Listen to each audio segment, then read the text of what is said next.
উফ, আজকে অনেক সুস্বাদু কিছু খাবার রান্না করলাম। বাড়িয়ালি অসুস্থ তো, তাই।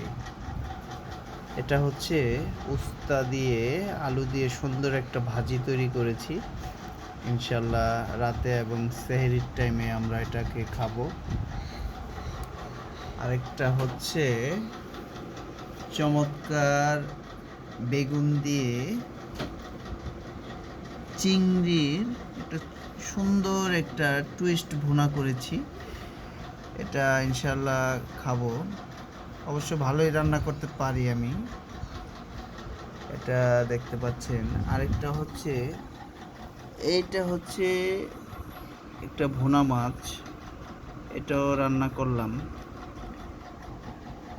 কি করব, ওয়াইফকে তো হেল্প করতেই হয়। ভাত ভাত তো সবাই রান্না করতে পারে, থাক।